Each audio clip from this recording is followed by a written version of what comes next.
Yeah, this is all about Congo. So we hope And, for peace. and they can We need hear what peace. you're saying. So because I have microphone, so Okay, very he's good. batting yes. Yes. Go ahead. Congo. Il dit que c'est pour le Congo, nous sommes ici pour la paix. Vous connaissez, Ariana a fait un très bon travail. She's been working crazily good for Congo. And then we praise God because she wants Africa to regenerate. She wants Angola, Congo, and all the countries in Africa to have peace. She's been working so hard. I will do something, she didn't know that, but I have to do it. It's a surprise. So what I want to do is to ask President Tshisekedi, ask a member of Congress, ask a member of Assembly of Congo, to give a prize to our sister, Ariana Veras. She deserves it. Elle a droit, je pense que ce qu'elle a fait comme travail, et j'ai les images que j'ai partagées chez tout le monde. Vous voyez les images où elle parlait about Congo, les questions qu'elle posait au président Donald Trump. We think, and I believe in my heart, the Congo should reward her for what she's been doing. Et je suis très, très, très sincère avec vous. Je demande. What I do is what any African in my position would do it, because we have seen the suffering of the Congolese people, the killing of the mass killing that we have witnessed needs to stop.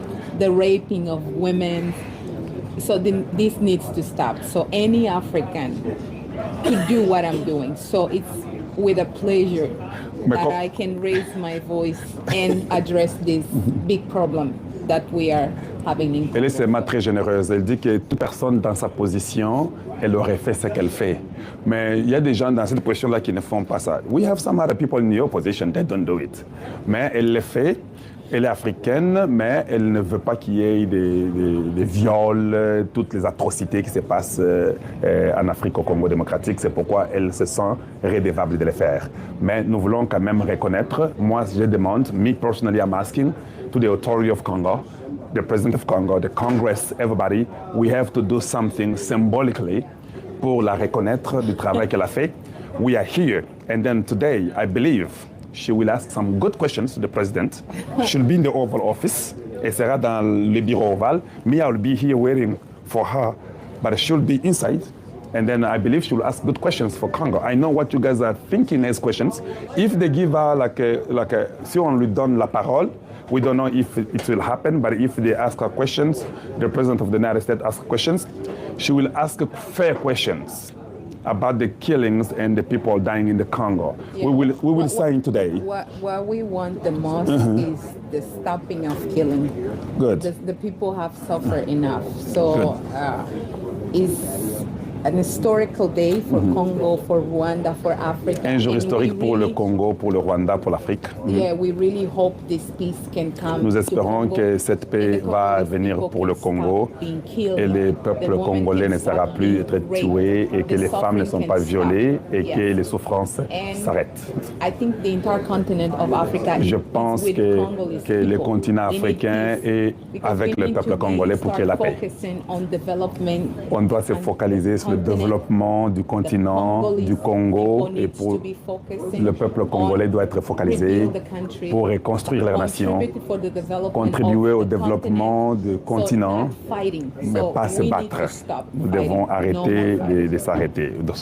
On doit arrêter ça. And then people are telling me like, is she gonna ask a question like today?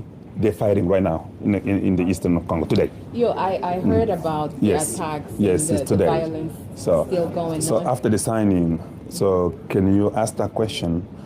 Is it going to be the same like before the signing? It's going to be the same after the signing? We don't know yet. J'ai posé votre question. Everything will go, but of course, the main reason why the leaders are coming together is to La raison pour laquelle les leaders viennent aujourd'hui, c'est pour mettre fin à la guerre et elle espère que ceci va être très bien. But we will go live all the time. Oui, and we will have nous serons live to share. Et nous allons avoir beaucoup de choses à dire, mais elle doit se préparer, elle. Moi, je reste avec vous. Thank you so much. I'll see you in the liberty. Thank you. Donc, voilà, vous avez compris ce que notre sœur Ariana a dit. Ne vous en faites pas. On ne peut pas peut-être le dire ici publiquement, mais nous avons des bonnes questions. Et je crois que ça a été, parce que nous aimons tellement le Congo, nous le faisons pour le Congo et nous croyons au Congo démocratique. Voilà, ce que je peux vous demander maintenant, c'est que vous puissiez partager. J'aimerais que vous puissiez continuer à tapoter, que cette vidéo fasse le tour du monde, que le monde entier sache que Kalonji a tenu à sa parole et qu'il est même à la Maison Blanche pour ce qui va arriver aujourd'hui. C'est un jour merveilleux pour nous. C'est un grand jour pour nous. Voilà, donc, comme je le disais, soyons... Mbote Badeko Balandi ya chaîne Nabiso ya Jean-Claude Kabala News TV, bo s'abonner, bo partager chaîne Nabino, bo aimer, bo liker chaîne Nabino. Lelo tokobeta masolo par rapport ya accord o ezalaki signamé kuna na kati ya États-Unis na Washington entre la République démocratique du Congo et le Rwanda pour trouver consensus ya paix entre tous les deux pays. Bomonaki ba invité ya ba président o bazalaki associé na kati ya masolo o etali RDC na Rwanda. Bomonaki ezalaki le président ya Union africaine Lorenzo Azalaki wana, na président Ndayishimiye ya Burundi pe Azalaki wana, le président ya Kenya William Ruto Azalaki pe wana, pe délégation ya président ya Togo pe Azalaki wana pour assister na otobengi signature ya accord otobengi accord de paix kuna na kati ya États-Unis. Et lelo tokolobela likambu ya accord pe tokobeta masolo na Est ya République démocratique du Congo pour kotalisa bino comment guerre wana ezali koleka et comment les FARDC et Wazalendo bazali na front bazali kosala musala pour que tosilisa bitumba oyo ezali mena 30 ans oyo la détermination ya Félix Tshisekedi et komi komonana pour na mettre fin na guerre oyo ezali injuste oyo ba Rwandais bazali komene na copier ba ressources ya République démocratique du Congo.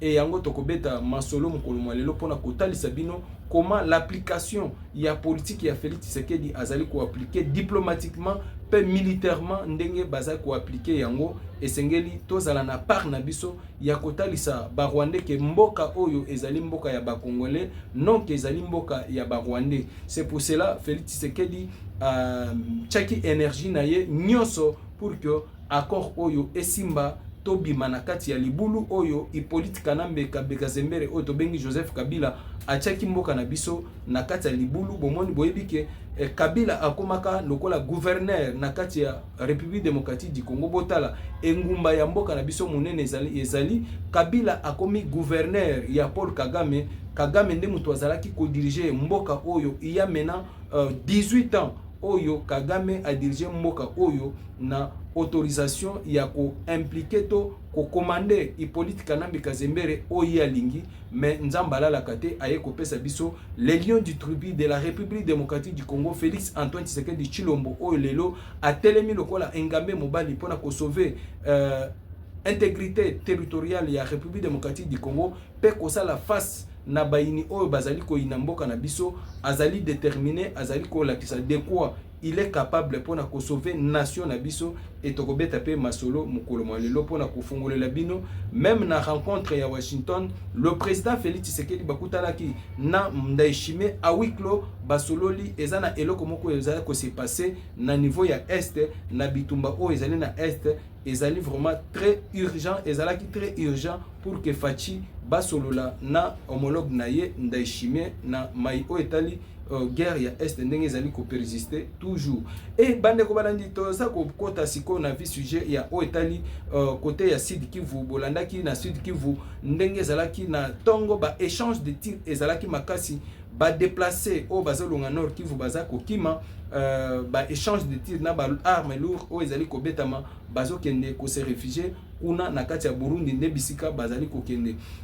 Et à travers makambo etali guerre ya est na kuna na Kamanyola bisika bachaki antenne na bango ya brouillage ya communication ya FRDC ba Wazalendo elongona FRDC ba skoy o ya biso e mataki et pilonaki antenne o ezali na Kamanyola ya communication o e banda ko permettre ba M23 pour que ba collaborer bazala toujours na ba information oyo bakoki ko luka pona ko déstabiliser toujours armée congolaise. Mais na minute tozolo ba awa ba deboulonaki antenne wana ba pilone yango moto pelaki ba skoy et boakaki bombardement na kati ya Kamanyola antenne oyo ebandaki kopermettre bango mpona communication eza ya kozika mpe ezwaki moto ezali victoire monene oyo ezali kolakisa ke tozali kokende vers babastion to bisika barebele wana M23 bazali towuti kotala par les images ndenge nini Rwanda azali ko renforcer toujours militaire na ye na kati ya RDC tomonaki bateau ya militaire ezo quitter le frontière ya RDC ya Rwanda ezo kende vers Goma bazali ko ravitailler militaire toujours ya Rwandais na kati ya Est la République démocratique du Congo. C'est là où bomonaki le ministre de défense o azali ko tambola pour l'instant azolia minu pona ko radiquer to ko bengana Banyarwanda o bakoti ba se déguiser na kombo ya nanga na bisimo o bazali ko zobango en otage na ministre tozoloba awa carte zaye ya ko changer selon calcul oyo ministre ya défense oyo azali na yango esengeli to déboulonner tous les systèmes ya bayi M23 o bazali na mboka esengeli ko déloger bango kozongisa mboka na biso na maboko ya les des pères et des mères o bazali na souci pe souhait ya changement ya mboka na biso yango bomonaki que le ministre défense atalisaki mini homologue na ye ya kuna na Égypte na chef d'état-major ya militaire ya Égypte basololaki comment bakoki ko déployer ba avion na bango na kati ya République démocratique du Congo pour que to mettre fin na guerre oyo ezali na est ya RDC et bayokanaki bomonaki ba salutation ezalaki makasi pe coopération ezalaki ya makasi entre la République démocratique du Congo et l'Égypte et les jours à venir bokomona ba réalité pe ba vérité par rapport ya ndenge musala et kosala sur le terrain. Je vous dis ce qui est vrai que selon les calculs Ofachi Asalaki pour commettre fin à la guerre ya Est, c'était prévu d'ici le 31 décembre pour que guerre ya Est et Salanini et si là yango boyoka qui même tango discours ya accord de paix salama la journaliste Otobengi Ariana a posé qui question à Donald Trump pour la kotuna mais comment jusqu'au jour d'aujourd'hui président Félix Tshisekedi na Paul Kagame ba signé accord mais jusqu'alors tozomona que guerre ezali ko se multiplier na Est de la République démocratique du Congo. Trump atala ki alobi non et à bientôt là ça va terminer et bakopé ça ba injonction pour que tous les militaires rwandais au bazali na sol congolais ba quitter à l'immédiat où ezali victoire monene les jours à venir bande kotoko betela bino masolo comment ndenge nini les américains bako se déployer na ba zone où ezali stratégique où bazali ko exploiter ba minerais ya RDC ndenge bako déloger bango pour que balongwa bobi que le mirail ya Qatar ou ayaki na kati ya République démocratique du Congo ayaki mission spéciale pour na kotala si réellement RDC ezali na minerais ou bobandai kozwa na kati ya Rwanda et effectivement ba découvrir que RDC azali pays solution oyo azali na ba minerais stratégique oyo esengeli coopération ezala makasi entre la République démocratique du Congo et le Qatar et les États-Unis. Donc dio wana esami entre le Qatar et les États-Unis o basali dio o les jours à venir bokomona ndenge nini diplomatie ya fachi ekofuta topesi matondi na bande konyoso balandi biso mokolo malelo bo s'abonner bo aimer bo liker chaîne émission na biso mokolo malelo to kokuta na lisusu mikolo ya pona kotalisa bino ba situation ya mboka. Merci.